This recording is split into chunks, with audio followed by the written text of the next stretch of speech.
भगवती जगदम्बा महामाया योग माया पूर्ण प्रकृति भुवनेश्वरी महालक्ष्मी स्वरूपा अनेक अनेकानेक देवियों के नामों से जाने वाली देवी भगवती पूर्ण प्रकृति देवी जगदम्बा जी को मैं प्रणाम करता हूँ।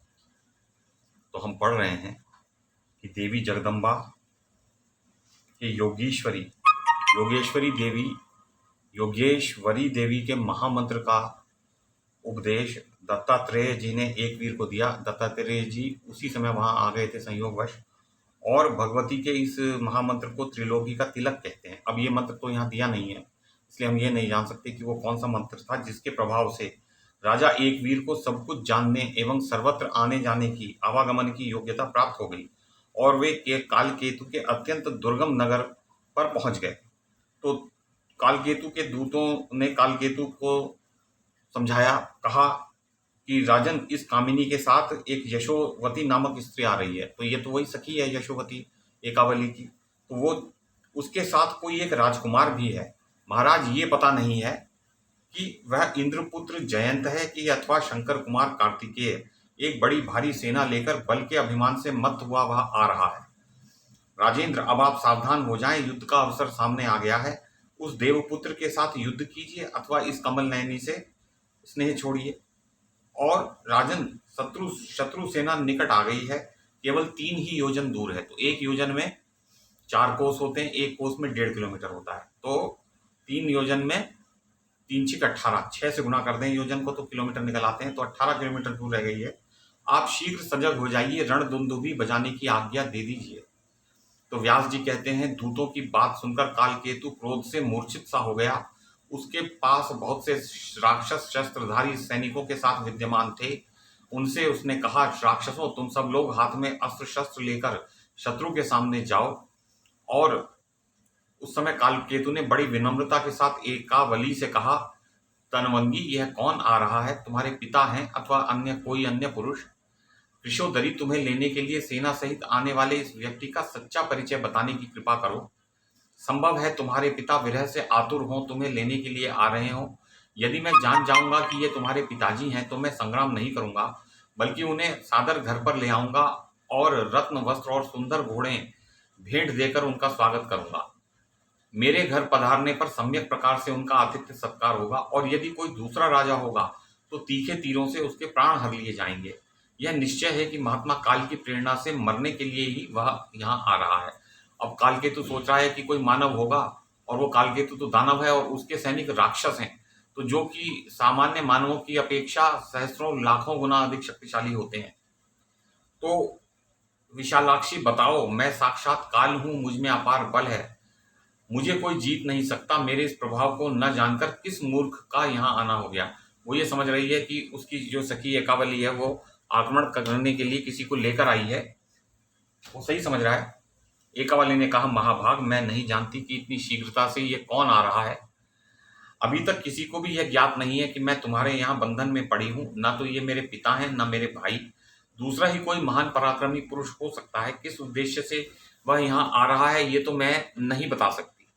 तो कालकेतु दैत्य ने कहा, ये दूत इस प्रकार कह रहे हैं कि तुम्हारी सखी यशोवती का ही सारा ये प्रयत्न है, वही इस वीर को लेकर आ रही है। तुम्हारी वह सखी कार्य करने में बड़ी कुशल जान पड़ती है। वह गई कहाँ है? दूसरे किसी से मेरी शत्रुता तो है नहीं कि जो मेरे विरोध में खड़ा हो सके। ये तुम्हारी सखी यशोवती का ही रचा कुछ प्रपंच है। तो व्यास जी कहते हैं कि इस प्रकार बातचीत हो ही रही थी कि दूसरे दूत वहां आ पहुंचे। कालकेतु घर पर बैठा था। अत्यंत भय के साथ उन दूतों ने उससे कहा, महाराज, आप निश्चिंत कैसे बैठे हुए हैं?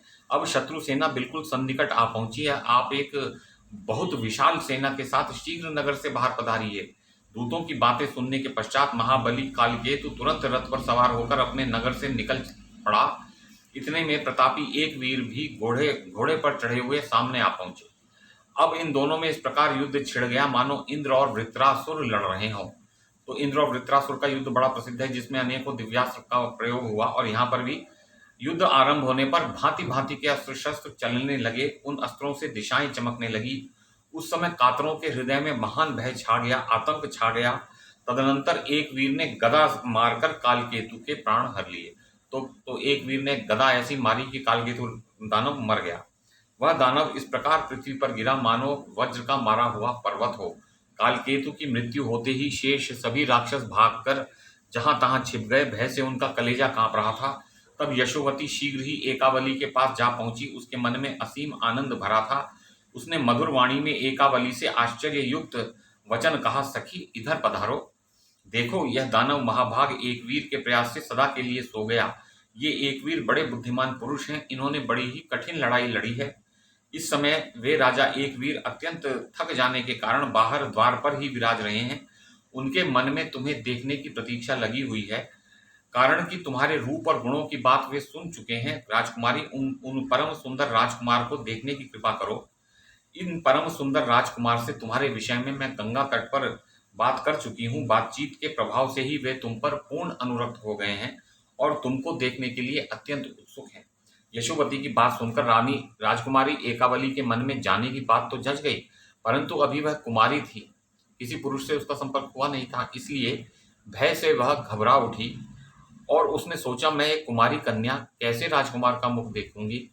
यों वह साध्वी चिंता में व्यस्त होकर यशोवती को साथ लेकर पालकी पर बैठी और चल दी। वह द्वार पर चल गई। उसका मुख उदास था।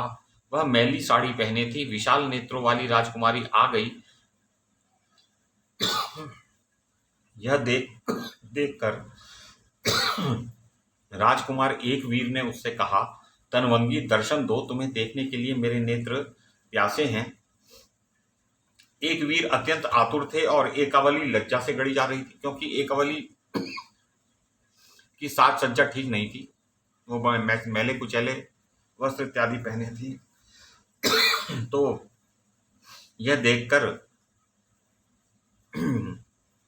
नीति की पूर्ण जानकार तथा श्रेष्ठ पुरुषों के मार्ग का अनुसरण करने वाली यशोवती ने एक वीर से कहा, राजकुमार, इसके पिता भी इसे तुम्ही को देना चाहते हैं, इसलिए यह राजकुमारी तुम्हारे अधीन होगी और इसके साथ तुम्हारा मिलन होगा, यह निश्चित है। किंतु राजेंद्र, कुछ समय की प्रतीक्षा करके तुम पहले इसे इसके पिता के पास पहुंचाने की व्यवस्था करो। इसके पिता ही वैवाहिक विधि संपन्न करके तुम्हारे साथ इसका विवाह कर देंगे। यशोवती की बात धर्मात्मा एक वीर ने सत्य मान ली।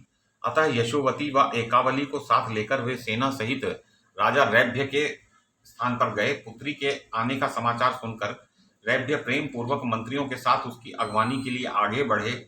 बहुत दिनों के पश्चात मलिन वस्त्र धारण करने वाली अपनी पुत्री एकावली उन्हें दृष्टिगोचर हुई। फिर यशोवती ने विस्तार पूर्वक सभी बातें अपने पिता को बतलाईं। तदनंतर एक वीर और राजा रैभ्य का परस्पर मिलन हुआ। राजा उन्हें लेकर अपने घर पधारे। शुभ मुहूर्त में विवाह का आयोजन किया गया। विधि पूर्वक पाणी ग्रहण संस्कार संपन्न हुआ। दहेज देकर राजा ने भली भांति एक वीर का सम्मान किया। तत्पश्चात कन्या को विदा कर दिया, साथ में यशोवती को भी भेज दिया। इस प्रकार विवाह हो जाने पर महाराज एक वीर के हर्ष की सीमा नहीं रही। अब वे अपने भवन पर पहुंचे और प्रेयसी भार्या एकावली के साथ रहकर भांति भांति के भोग भोगने लगे। उन्होंने एकावली के गर्भ से एक पुत्र उत्पन्न किया जो कृतवीर्य नाम से विख्यात हुए। उन्हीं कृतवीर्य के पुत्र कार्तवीर्य हैं। कार्तवीर्य अर्जुन जो हैं, जिनके सहस्त्रबाहु अर्जुन हैं, जिसको राजा बलि ने पराजित अपनी कांख में दबा लिया था, पराजित कर दिया था, और राजा और परशुराम ने युद्ध में उनको मार डाला था। तो ये बाद में बात आएगी। तो ये कार्तवीर्य जो है, सहस्त्रार्जुन, इनके गुरु भी दत्तात्रेय हैं। तो और इनके मतलब क्योंकि उनके बाप ये जो इस समय है राजा है, उनके भी गुरु दत्तात्रेय और उनके पोते कार्तवीर्य अर्जुन के भी गुरु दत्तात्रेय। तो उन्होंने ही उनको सहस्त्र भुजाएं प्रदान करवाई और अस्त्र शस्त्र दिलवाए। बहुत ही, तो ये सब बातें शास्त्रों में आती रहती हैं। तो इस प्रकार मैं इस वंशावली का वर्णन कर चुका। इस प्रकार राजा भगवान व्यास देव ने राजा जन्मेजय को ये सब वृतांत सुनाया। और इस प्रकार श्रीमद् देवी भागवत पुराण के 6ठे स्कंद का 23वां अध्याय संपन्न हुआ। अब हम आगे कुछ और प्रकरण पढ़ेंगे, जिसमें भगवती देवी का कुछ थोड़ा सा किंचित प्रकरण चलेगा, क्योंकि भगवती का साक्षात्कार तो कोई कर नहीं पाता। और सीधे सीधे उनकी कथाएं इसलिए भी नहीं कही जाती क्योंकि वो सामने नहीं आते। सामने तो माया आती है, भगवान सामने नहीं आते। भगवान तो हटके रहते हैं और उन तक जीवों की पहुंच नहीं है। तो इस नियम के अनुसार भगवती जगदम्बा तब तक भी कथाओं तक की पहुंच नहीं। तो उनका बस एक हल्की झलक सी रहती है, कुछ उनकी उपस्थिति का थोड़ा-सा एहसास रहता है, थोड़ा-सा किंचित स्पंदन रहता है कि वो हैं। इस प्रकार की कथाओं में उनका प्रकरण चलता है देवी भगवती जगदम्बा का। भगवती जगदम्बा, आद्या शक्ति, परमेश्वरी, भुवनेश्वरी, महालक्ष्मी देवी जी को मैं प्रणाम करता हूँ।